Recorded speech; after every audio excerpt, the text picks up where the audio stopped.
Per la Chiesa la giornata degli angeli custodi, ma per tutte le famiglie italiane dal 2005, oggi 2 ottobre, è la festa dei nonni, introdotta con la legge 159 del 31 luglio, per celebrare l'importanza del ruolo svolto dai nonni all'interno delle famiglie e della società in generale. I nonni sono una risorsa insostituibile, accudiscono i nipoti nell'attesa che i genitori rientrino dal lavoro, li aiutano nello studio e nei compiti, li accompagnano a scuola, ma anche a tutti gli appuntamenti ludici o sportivi. Si occupano anche di preparare un pranzo sano e sostanzioso ai propri nipoti. Non di rado si occupano anche di farli divertire e rilassare, come dei veri e propri animatori.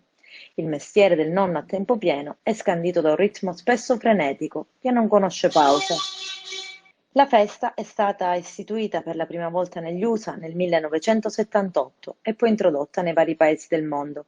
Nella tradizione cattolica, i patroni dei nonni sono i santi Gioacchino e Anna, genitori di Maria e nonni di Gesù. Il fiore ufficiale della festa dei nonni è il Non ti scordar di me.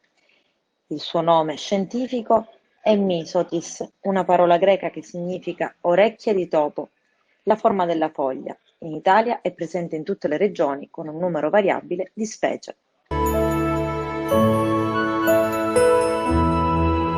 Con i nonni mi piace stare e le loro storie ascoltare, storie di tanti anni fa, quando non c'erano mamma e papà.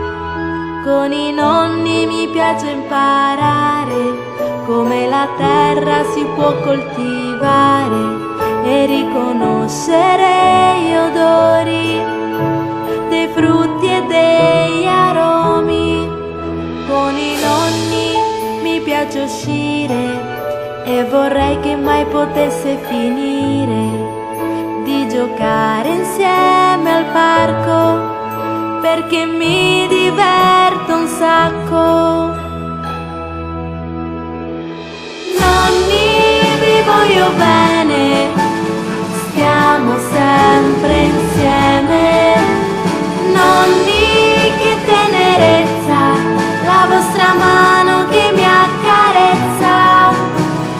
Nonni, vi voglio bene, stiamo sempre insieme.